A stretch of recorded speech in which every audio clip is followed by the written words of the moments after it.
Hello, this is Mystic Rob again. I'm making this video in response to a video I watched about Alexander Shulgin, and it was posted by a Bry 1012777. I totally get the frustration expressed. At the same time, the more and more I think on the subject and my limited experiences with entheogens and my ongoing experience with entheogens, I am kind of glad that there is this legal filter. Now, I understand that what you were talking about as a professional and as a scientist, that you being held back was irresponsible. I agree. At the same time, the concern, I think, is the more that is found out about these substances, the more knowledge that is out there, the more people want to do them, obviously. The more people want to experiment. And an element of this is that it's esoteric knowledge, and esoteric knowledge by definition should not be something that is dispensed freely. So if you want to engage in this presently, you have to have a connection. Or, like me, do your research and find out what you can purchase online and brew up at home that's legal. There's a number of substances out there.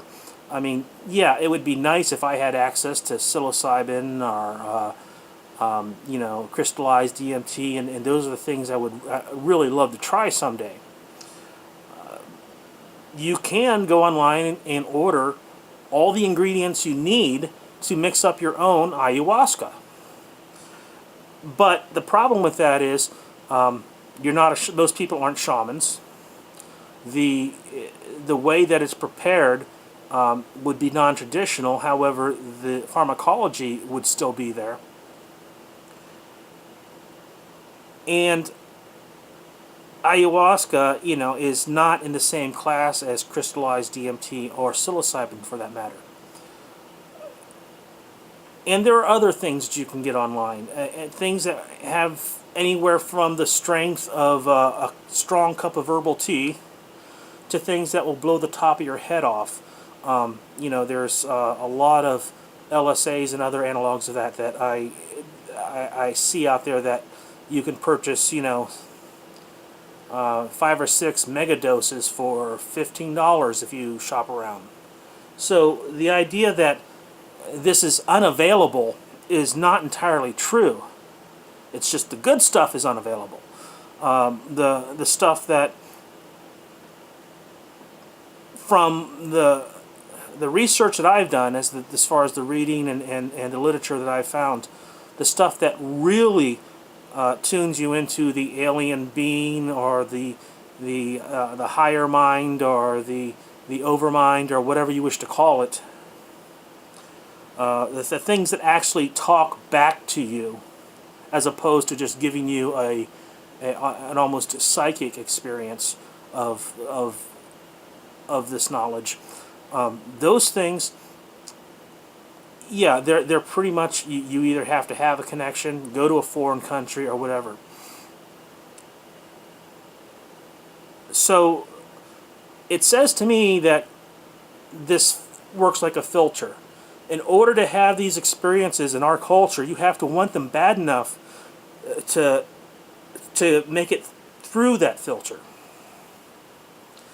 And my concern, and like I say, this is, I never would have thought I would have been saying this to a scientist like yourself. My concern is that research done in this area, if wrongly promoted, could attract the wrong kind of attention and yield the wrong kind of results. So I'm in agreement with you that someone at your level should have the right to experiment with it more. However, I understand the concerns that, as I mean, there are a lot of us who are on the leading edge of this. There are a lot of people like myself who find themselves involved with things that 20 years later everybody is doing. In the 80s, I was one of the few people that I knew who owned a personal computer. Now everyone does. I see that as a good analogy. That the idea that people want to use these substances to expand their mind and go places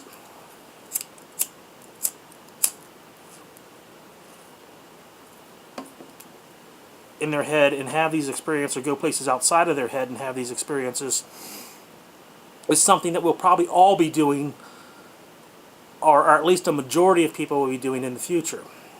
How we get from here to there is a concern, though.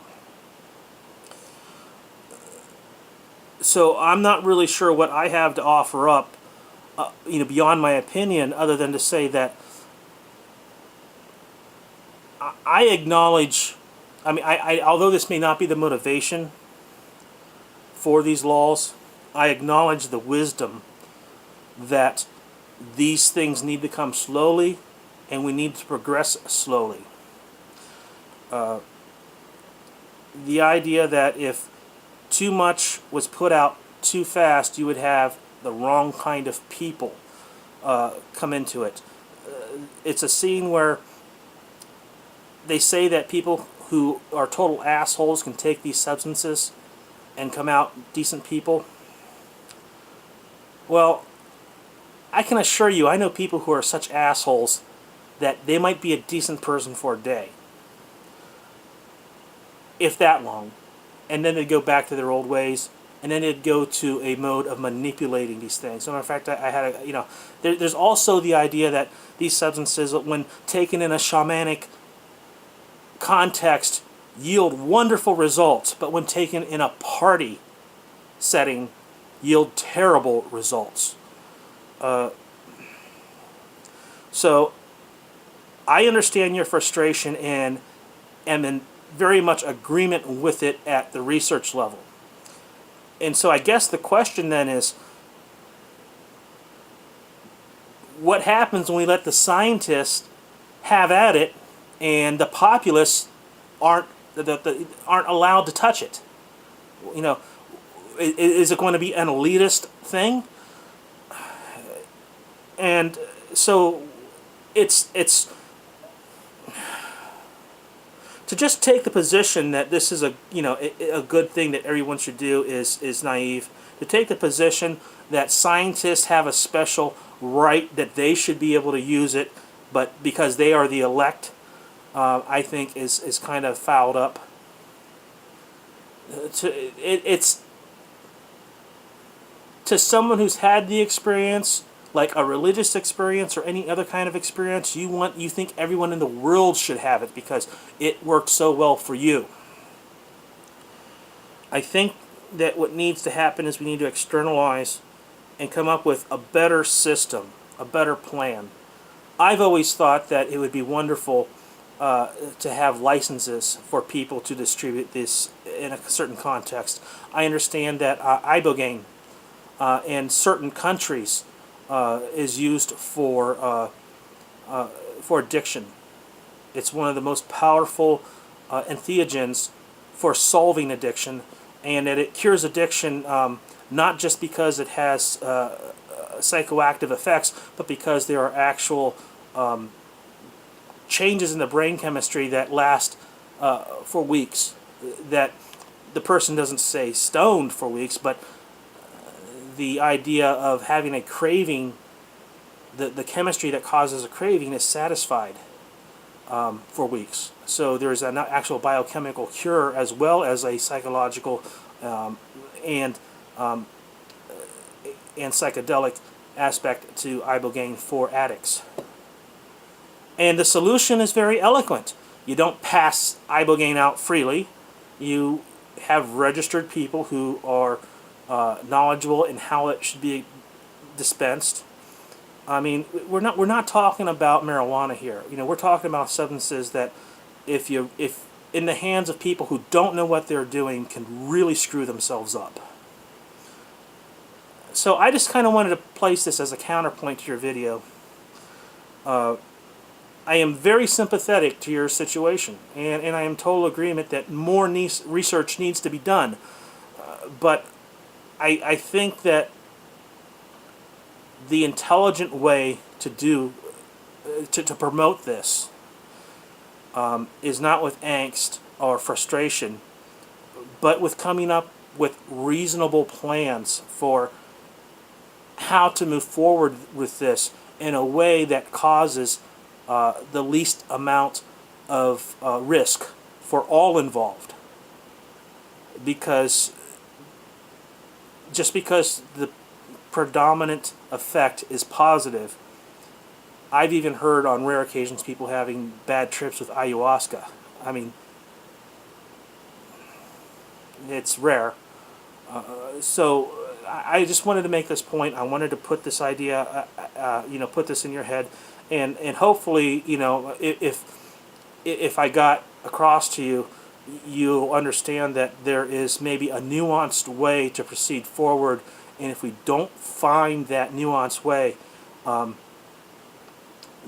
then progress is going to be slower than it needs to be. So hopefully this made sense, and I got through what I was trying to say, whatever the hell it was. Okay. Peace, man. And also, thank you. Thank you for the work you do and for moving forward with this. We do need people like you. We just need to find a way to move forward that's most reasonable.